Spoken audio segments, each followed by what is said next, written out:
C'est l'histoire de 3 destins brisés. Frédéric Artus, professeur d'anglais depuis 28 ans. Accusé de harcèlement moral, blanchi, mais encore en arrêt maladie. Luc Vandenove, professeur de mathématiques contractuel. Accusé d'exhibitionnisme. Blanchi, mais pas reconduit à son poste.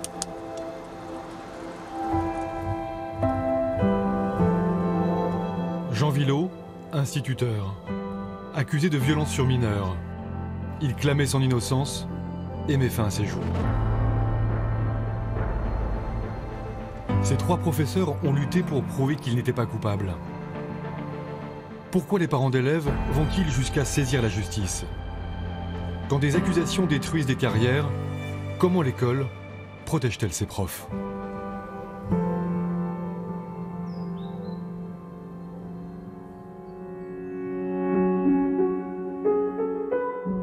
Aubonne. C'est dans une école primaire de 300 élèves que Jean Villot, 57 ans, était instituteur dans une classe de CP.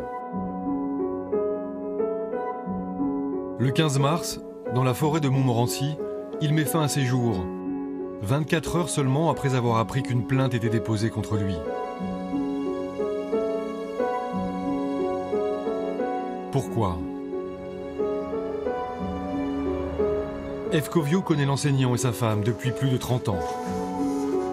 Laurence, l'épouse de Jean Villot, meurtrie par le drame, n'a pas souhaité témoigner. Pour nous, elle a confié à Ève ses albums photos. Les souvenirs d'une vie heureuse. Avec sa fille et son petit garçon, c'était un papa très attentif, très attentionné. Alors ça, c'est vraiment cet hiver. Hein. Moi, j'aime beaucoup cette photo parce que ça représente bien le couple qu'ils étaient. Un couple qui s'aimait beaucoup, très fort, très solide, heureux, content de vivre, content d'être ensemble. Et voilà, ça, c'est son dernier voyage, 10 jours avant sa mort. Donc c'est la dernière photo de Jean. Un homme épanoui en famille comme au travail. Jean Villot est un professeur apprécié. Aucun accroc en 37 ans de carrière. Il prenait très à cœur surtout sa relation avec les enfants. L'impression qu'il donnait, c'était d'avoir beaucoup d'écoute, avoir une grande communication avec ses élèves. Et il en parlait avec beaucoup de douceur. Il en parlait avec beaucoup de respect. Ce qui a déclenché toute cette histoire, c'est un incident a priori banal entre le professeur des écoles et un élève de primaire. L'enfant est assis sur ses marches avant de rentrer en classe. Il n'y a pas de témoin. Devant la grille de l'école, la directrice vient à notre rencontre. Elle accepte de raconter ce qu'elle sait, mais ne veut pas être interviewée. Nous la filmons en caméra discrète. La maman m'a dit, moi, qu'il était assis sur les marches parce qu'il était puni et que Jean l'a attrapé, l'a pris par le bras, et du coup, la gamin s'est râpé sur les marches, et là, il y a des marches qui montent, voilà. Pour moi, ce qui s'est passé, c'est qu'il a dû glisser sur les marches. À mon avis, il l'a même pas vu. Ouais. Je pense que Jean, il n'a rien vu du tout. Je connais le gamin, je connais Jean, je savais très bien qu'il ne s'était rien passé. Puis le gamin est à l'étude le soir, il ne nous a rien dit. Le soir, la mère aurait pris cette photo du dos de son enfant avec 3 égratignures. Persuadée que l'instituteur est responsable, elle voudrait saisir la justice. Elle en aurait parlé à d'autres parents qui auraient tenté de l'en dissuader, en vain. Le lendemain, elle dépose plainte au commissariat sans avoir échangé avec Jean Villot. Pourquoi?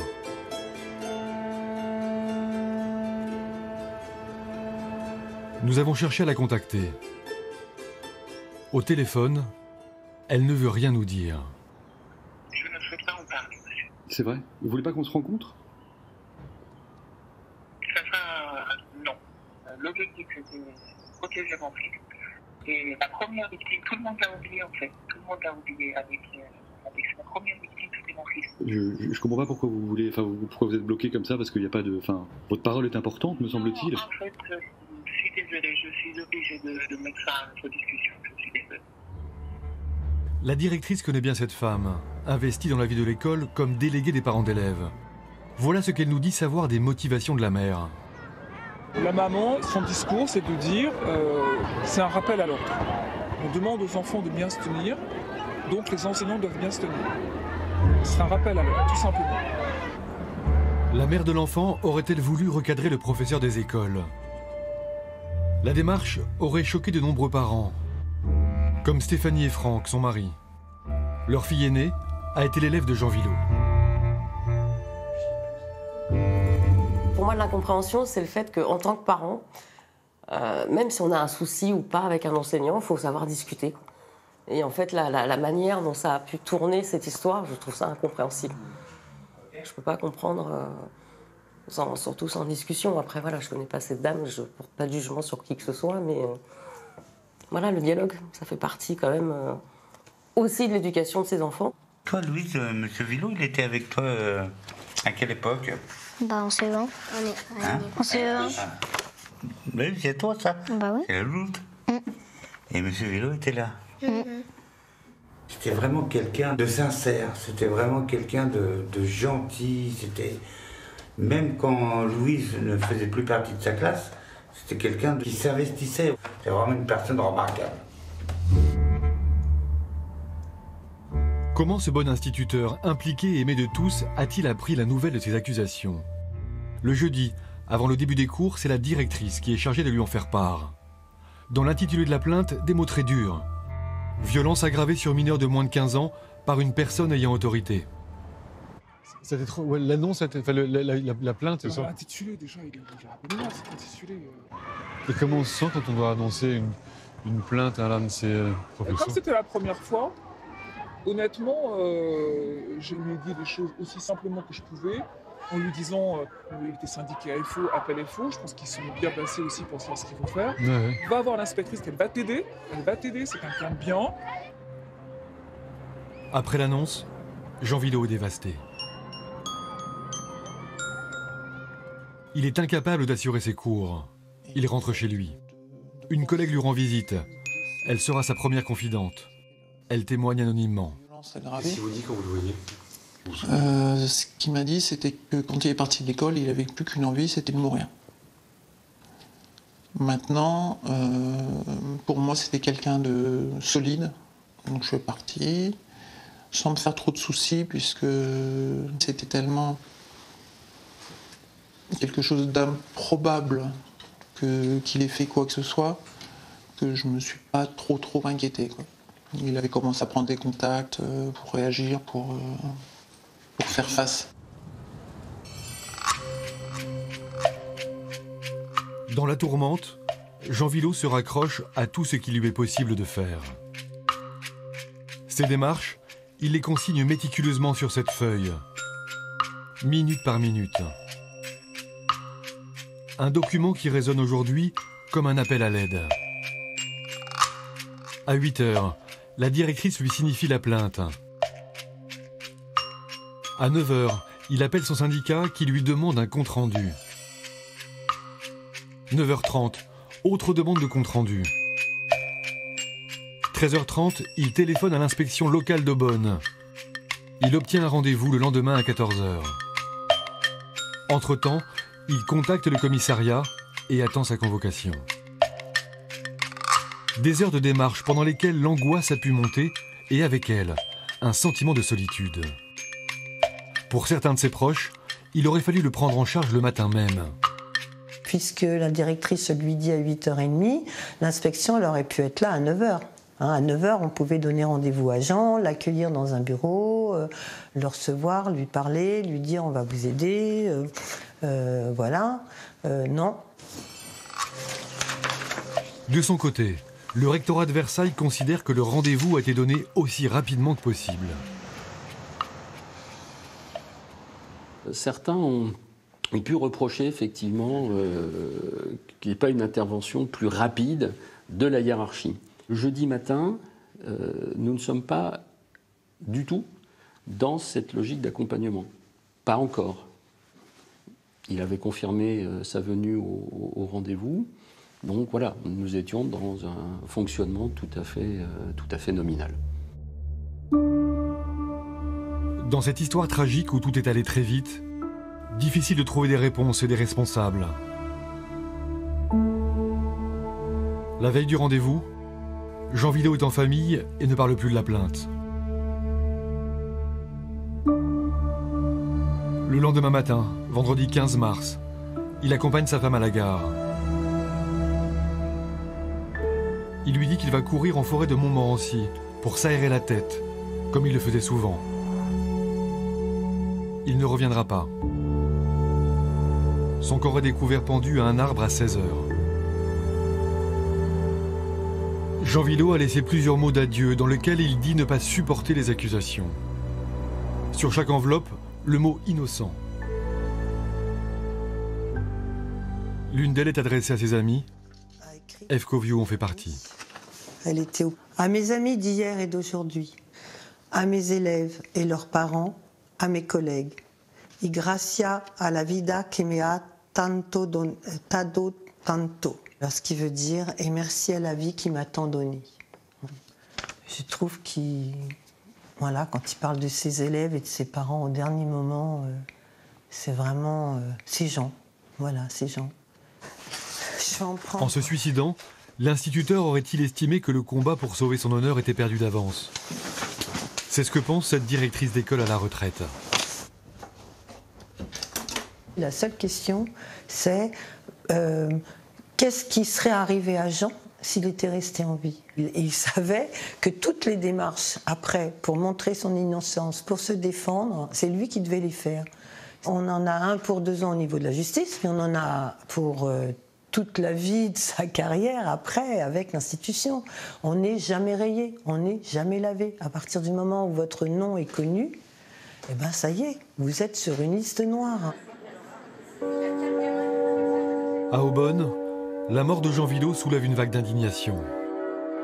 10 jours plus tard, dans une marche blanche, 2000 personnes, parents d'élèves, professeurs et enfants, défilent à sa mémoire. Il devient le symbole du malaise enseignant. Le mot d'ordre, plus jamais ça.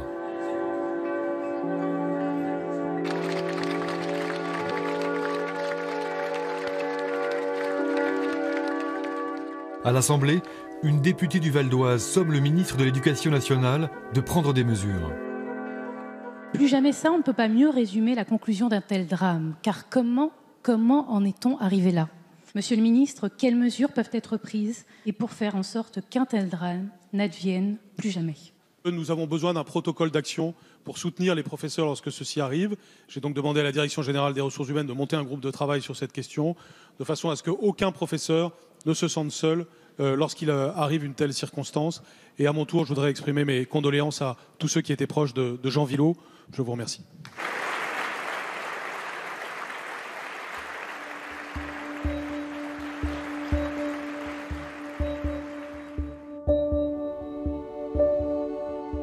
Avant cette prise de conscience, il n'y avait pas de protocole, pas de mesures.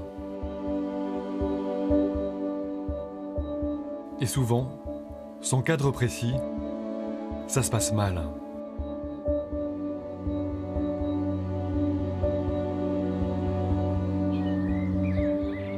Bar-sur-Seine, en Champagne.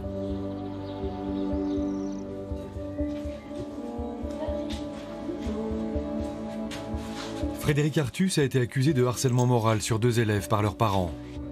2 plaintes très vite classées sans suite. Une épreuve pour ce professeur sans histoire et toujours bien noté par l'inspection. Allez, viens. Hop. Allez. Une épreuve qu'elle dit avoir traversée seule, sans aucun soutien de sa hiérarchie. Plus d'1 an après, elle reste traumatisée. Elle est en arrêt maladie. Si tous les matins elle retourne au collège, c'est pour déposer sa fille. Frédéric Artus y a enseigné l'anglais pendant 25 ans. C'est surtout à l'approche, aux abords du collège, où ça me serre la poitrine, parce que c'est 25 ans de ma vie professionnelle, c'est énormément de souvenirs, c'est beaucoup trop fort et beaucoup trop dur pour que je m'impose ça, donc je la dépose et puis voilà. Elle s'arrête toujours un peu à l'écart de l'établissement, par peur de croiser les élèves à l'origine des plaintes. Bisous. Travaille bien. Allez, bonne journée. Ces problèmes commencent à la rentrée 2017, avec quelques élèves dissipés. C'était une classe de quatrième qui n'était pas très facile. J'avais 3 élèves en particulier qui étaient difficiles à gérer, qui refusaient de travailler, qui venaient sans leur matériel et qui m'interrompaient sans cesse. Je devais faire avec. Donc j'avais, sur 28 élèves, j'en avais 25 qui étaient des élèves attentifs. Avec ou sans difficulté, c'est mon travail. Mais ces élèves-là, je ne pouvais pas m'occuper d'eux, je ne pouvais pas me consacrer à eux. Ils le déploraient, mais on devait faire avec. Malgré les renvois de cours et les heures de colle, elle reconnaît qu'elle s'est laissée déborder par les 3 élèves perturbateurs. Au début du 2e trimestre, l'ambiance est explosive. L'un des adolescents lui présente son carnet de correspondance avec un mot de sa mère qui prend fait et cause pour lui. Je pense que pour une professionnelle d'éducation, vous ne faites pas preuve de professionnalisme. Mon fils n'est pas votre souffre-douleur, ni aucun autre élève que vous persécutez. Que ça doit être réglé par des adultes ou par votre hiérarchie. Donc ça, c'était le lundi. Le jeudi, j'ai eu la classe une nouvelle fois. Là, j'ai eu un 2e mot, beaucoup plus long, de la même maman qui m'incriminait. Pour info, une plainte pour harcèlement moral va être déposée à votre encontre si rien ne change. Comment vous réagissez? Choquée. Choquée parce que, bon, je m'y attends pas. Évidemment, j'en fais part à mon chef d'établissement. Rien ne se passe. Frédéric Artus ne répond pas au message. La situation se tend. Les enfants se plaignent de plus en plus de leurs professeurs. Et les parents mettent leurs menaces à exécution. Pourquoi déposent-ils plainte plutôt que de demander à rencontrer l'enseignante? Ils ne veulent pas être interviewés. Chez l'une des 2 familles, nous filmons en caméra discrète. Les propos sont surprenants. Je trouve ça super délicat. Enfin... Bah oui, mais en même temps, c'est important parce que... Bonjour, monsieur. Bonjour, monsieur. On n'est pas du tout à histoire. Alors... J'imagine bien, ouais. Ce qui est important, c'est que vous nous racontiez quand même, je trouve, parce qu'il faut qu'on comprenne pourquoi. Nous, on a porté plainte, c'était surtout pour éviter que nos gamins, jusqu'à la fin, ça finisse... ils allaient péter un câble, ils allaient taper dessus. Ah oui, il y a un moment... C'est pour ça qu'on a porté plainte, nous, parce que les gamins, ils étaient à bout. Vraiment, on avait vraiment peur qu'à la fin... on connaît... il est très très impulsif et on avait vraiment peur. Il tape dessus. Ou la bousculer, peut-être pas taper. Ouais, mais la bousculer, peut-être pas non plus. En venir aux mains, voilà. Ouais. En venir aux mains. C'est pour ça que vous avez porté. Ah ouais. Après, ça va être lui qui va être sanctionné. Hein. Ouais. Ah oui, donc on a voulu prendre les devants. Poursuivre un enseignant en justice pour éviter qu'un enfant ne dérape. Serait-ce la réponse la plus adaptée? Pendant presque 3 semaines, la professeure va assurer ses cours sans se douter qu'elle fait l'objet d'une plainte, jusqu'à un soir de février. J'avais un message sur mon téléphone de la gendarmerie qui m'indiquait, qui me demandait de les rappeler. Donc je les ai rappelés et quand j'ai dit au téléphone, ils m'ont expliqué qu'il y avait un dépôt de plainte porté contre moi pour harcèlement moral et qu'une personne avait été tenue comme témoin. Ah, mais... Cette personne qui a témoigné, c'est la directrice du collège. Elle n'aurait pas prévenu l'enseignante, ni de son témoignage, ni même de la plainte. Je l'ai fait. Les 2 femmes auraient des relations compliquées depuis plusieurs années. Mais la directrice n'était-elle pas tenue d'informer son professeur pour qu'un accompagnement se mette en place? Nous cherchons à la joindre, sans succès. Son bureau nous renvoie au rectorat de Reims. C'est le responsable des ressources humaines qui a été désigné pour nous répondre. Pour lui, l'annonce de la plainte doit être faite par la gendarmerie et non par la hiérarchie. Est-ce que Madame a annoncé à Madame Artus qu'un dépôt de plainte avait été déposé contre elle? Lorsqu'il y a un dépôt de plainte, ce n'est pas au chef d'établissement de l'informer. S'il y a... Même s'il est au courant? Ah si. Alors, on va reprendre. Sur un dépôt de plainte que nous avons, sur lequel on a une information, c'est le service de justice qui, en général, informe d'un dépôt de plainte. Moi, ce que je sais, c'est que la plainte a été déposée fin janvier. Les 2 familles déposent plainte fin janvier. Et que Madame Artus apprend qu'une plainte a été déposée contre elle le 16 février. Et que Madame a déjà témoigné. D'accord. Okay. Et que donc Madame On n'en informe pas même Artus. Alors ça, il faudrait que je vérifie. Donc, je ne pourrais pas m'avancer sur ce qui a été demandé, fait sur ce point-là particulièrement. Ouais. Un discours qui semble confus. Si on en croit le rectorat, l'accompagnement de Frédéric Artus a été irréprochable. Est-ce que tout a été fait selon nous de façon optimale pour justement l'accompagner au mieux dans cette situation de crise? Écoutez, on a essayé de travailler au mieux. Ça, c'est un point. Il y a vraiment une mobilisation qui a été là, en établissement, au niveau de la direction des ressources humaines, au niveau du médecin de prévention. Donc il y a un accompagnement, il y a un accompagnement continu qui est mis en place. Je pense qu'on a fait le maximum de ce qu'on pouvait, effectivement, compte tenu des circonstances. En congé maladie depuis plus d'1 an, Frédéric Artus n'a pas du tout le même ressenti. J'ai tapé à toutes les portes. Je n'ai eu absolument aucune aide, aucune réponse, aucune main tendue, donc que ce soit au niveau du collège, de mes collègues, de ma hiérarchie, de l'administration, au niveau de l'inspection académique et puis du rectorat. Personne. C'est très difficile à vivre et ce qui me coûte beaucoup, encore une fois, c'est les conséquences sur ma santé, mais surtout pour mes enfants qui sont impactés. Ils sont impactés parce que c'est jour et nuit que je suis habitée, parce qu'on m'a fait subir. J'ai un métier auquel je ne crois plus. Est-ce un hasard? Le lendemain de notre tournage au rectorat, Frédéric Artus a reçu pour la première fois un courrier de la rectrice. Elle l'informe que son congé maladie est prolongé et lui souhaite un bon rétablissement. Je vous souhaite de renouer le plus tôt possible avec la sérénité qui vous permettra de retrouver un épanouissement tant personnel que professionnel. Harcèlement moral, violence sur mineurs, ce sont dans les affaires de mœurs que les crispations sont les plus fortes. Du jour au lendemain, la vie de cet homme a basculé après de graves accusations infondées. Je m'appelle Luc Vandenove, j'ai 61 ans et je suis professeur de mathématiques dans le Val d'Oise. Dans la famille, on a une tradition d'enseignant, mes 2 parents étaient enseignants. J'aime bien le boulot d'enseignant parce qu'on fait passer quelque chose, on fait passer une connaissance, un message, et du fait que j'ai un peu bourlingué de partout dans le monde, je trouve que ça apporte aussi une dimension différente. Luc Vandenove a rejoint l'Éducation nationale comme contractuel en 2017. Mais en novembre dernier, sa vocation est remise en question, quand la principale de son collège le convoque.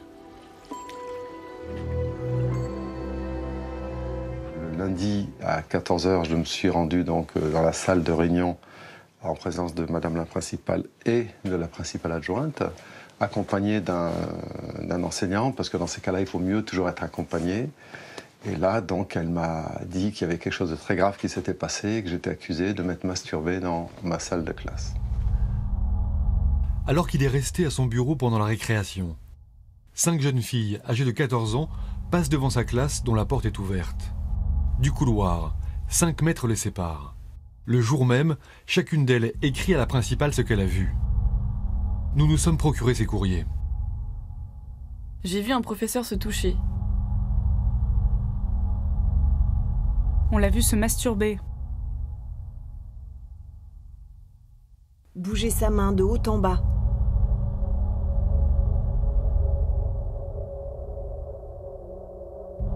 Vu le pénis. Face à ces accusations, Luc Vandenove nie les faits et cherche à prouver sa bonne foi. Il y a une grande baie vitrée qui donne sur une salle sur une cour de récréation. Il y avait déjà 200 élèves. Et ils ont une vue, je dirais, plongeante sur mon bureau parce que c'est au même niveau. Et la baie vitrée descend jusqu'au sol. Et ensuite, quand on regarde l'état des lieux, c'est un bureau plein. Donc comme elles étaient à 5 mètres et qu'entre elles et moi, il y avait le bureau et qu'elles disent que j'étais assise, du coup, elles ne peuvent pas voir mon sexe. C'est pas possible parce que le bureau arrive jusqu'ici. Donc sur le départ, j'étais tranquille. Il n'est pas inquiet. Mais la rumeur commence à courir. Et les parents des accusatrices agitent la menace judiciaire. C'était extrêmement difficile puisque la principale à plusieurs reprises avait dit que les parents allaient porter plainte, que 2 parents allaient porter plainte. Et donc moi je m'attendais tous les matins, à 6 h du matin, d'avoir toc-toc, que la police vienne et puis il m'interroge. Tout de suite, Luc en parle à sa femme Alexandra et à leurs 3 enfants. Pour tous, c'est l'onde de choc. D'un coup, une accusation comme ça tombe du ciel et on ne sait pas pourquoi. Et c'est très grave, parce que ça peut casser la vie, ça peut provoquer le divorce si jamais la personne en question n'est pas assez soupolée par ses proches. Bon, ce n'est pas le cas. Vous n'êtes pas cru par ses proches? Ah ben, bien sûr que je n'ai pas cru. Oui. Je n'ai pas cru, mais comment ça pouvait arriver? Affabulation, approximation, à y regarder de plus près, sur les 5 témoignages des collégiennes, 3 ne sont pas catégoriques. L'une d'elles va vite dire qu'elle n'a rien vu et a suivi les 4 autres. Dans les lettres des 2 autres, on peut lire « Je ne suis pas sûre de ce que j'ai vu. Je ne suis pas sûre des faits. Je ne sais pas s'il se masturbait ou s'il se grattait. Il ne reste plus que 2 accusatrices. Quelques jours plus tard, l'une d'elles va revenir sur sa déclaration. Elle n'écrit plus. On a vu. Mais. On a cru voir. La dernière maintient sa version, mais elle ne portera jamais plainte contre Luc Vandenove. Au téléphone, le père de l'adolescente ne remet pas en question la parole de sa fille. Elle dit ah ouais, malgré le fait que ses copines ont tous dit que c'était pas vrai.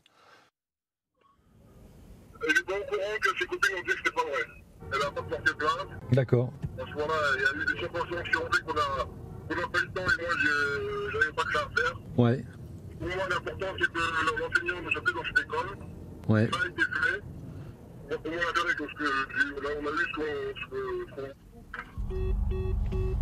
En effet, 2 semaines après les dénonciations, malgré l'absence de plainte, le rectorat annonce par courrier à Luc Vandenove sa suspension pour 4 mois. Le temps de mener l'enquête en interne. Pour l'enseignant, une décision douloureuse. Pour l'éducation nationale, une mesure systématique dans les affaires de mœurs. C'est ce que nous explique au ministère le directeur général des ressources humaines. Le principe de la suspension, c'est que c'est une précaution. Mais c'est une précaution qui est prise. Alors, ce qu'il faut, pour le coup, c'est là qu'il y a un enjeu d'explication aussi vis-à-vis du professeur. Il ne s'agit pas de lui dire vous êtes suspendu, on va voir. Il faut lui expliquer, au moment où on le suspend, que c'est à la fois dans l'intérêt éventuel de victimes ou de victimes potentielles, si les faits sont avérés, mais aussi dans son intérêt à lui, si les faits ne le sont pas. Les effets de rumeurs, de qu'en dira-t-on, de mise en cause, de questions tous les matins devant la porte, de regard des uns et des autres, etc., fait aussi peser un risque fort sur l'agent, une pression forte sur l'agent, et le mettre à distance, c'est le protéger. Donc la suspension, c'est vraiment une mesure de protection, mais une mesure de protection réciproque. Cette mise à distance, Luc Vandenove la vit très mal. Chez lui, il ressasse, tourne en rond. Dès que je me réveillais la nuit, je ne pouvais plus me rendormir, il fallait que je prenne des notes, etc. Je connais le dossier, mais à la virgule près, tellement j'ai réfléchi dessus. Mais donc je me suis occupé au maximum, pour éviter justement de sombrer tomber dans le trou, quoi.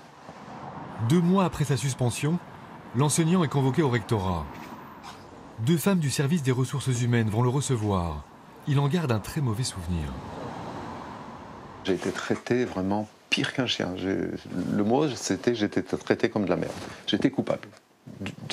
Pour elle, il n'y avait pas à réfléchir, j'étais coupable. Vraiment, j'en avais quasiment les larmes aux yeux, tellement c'était désagréable. Au cours de l'entretien, un détail important est évoqué. Il parle de sa passion pour le flamenco et du fait qu'il lui arrive de travailler la technique à l'école, même sans sa guitare.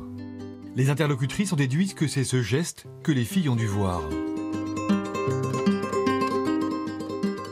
En gros, lorsqu'on s'entraîne à faire du flamenco, on a ce qu'on appelle des compasses. C'est-à-dire, par exemple, on fait ça comme ça. Alors, il faut que ça devienne naturel, il ne faut plus y penser. Donc en fait, il faut s'entraîner pour que ça devienne naturel. On parle, on fait autre chose, et on fait ça, d'accord. Mais on le fait à ce niveau-là, on le fait jamais à ce niveau-là. Ça se comprend, la guitare, elle est par là, d'accord. Luc Vandenove n'y croit pas. Pour lui, les filles ont affabulé sans raison. Mais pour le rectorat, sans ce geste jugé malheureux du professeur, il n'y aurait pas eu d'accusation. Grâce au flamenco, les deux interlocutrices classent l'affaire. C'est ce que confirme la responsable des ressources humaines à Versailles. Elles l'ont entendu sur sa version des faits et sur le fait que non, il ne s'était pas masturbé en classe, que non, les élèves ne pouvaient pas avoir vu ce qu'elle disait avoir vu. Il y a toute une discussion sur sa passion pour la guitare et le fait que c'était un joueur de guitare et qu'il a des gestes réflexes. Voilà, exactement. Et elles sortent de cet entretien convaincues par l'enseignant. Donc, pour moi, cet entretien s'est bien passé. Quelques jours plus tard, de nouveau convoqué au rectorat, il apprend que l'enquête interne est abandonnée et qu'il va enseigner dans une autre école jusqu'à la fin de l'année scolaire. Voici le compte-rendu de cet entretien. Il est réintégré dans ses fonctions et va changer d'affectation. Pour autant, ce n'est pas le jour des bonnes nouvelles, car il est aussi notifié à Luc qu'il n'aura plus de travail à la rentrée.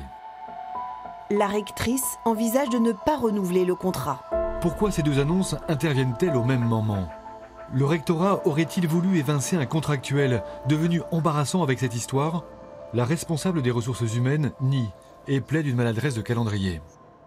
Sur la question du moment, effectivement, ça se discute. Au demeurant, là, on n'est plus du tout sur l'affaire de Meurs. Et de la procédure disciplinaire qui a été stoppée, mais on est sur la question de sa compétence à enseigner les mathématiques. Donc là, elles se sont dit qu'elles allaient faire une pierre deux coups.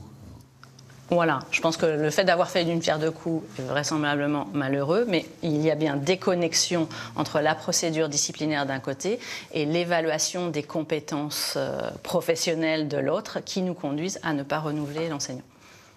Ah non, c'est pas sans conséquence. Là, je vais perdre mon travail et j'ai encore pour 4 ou 5 ans où je dois travailler, où je dois trouver quelque chose, quoi. Donc ça aussi, c'est très dur parce que on sent qu'il y a une chape en dessus de nous quand on est enseignant et on peut rien faire. Voilà.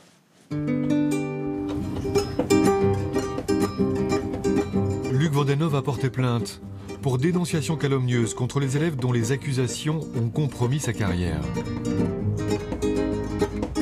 De son côté, le ministère de l'Éducation nationale promet que le protocole d'accompagnement des professeurs poursuivis en justice sera prêt à la rentrée prochaine.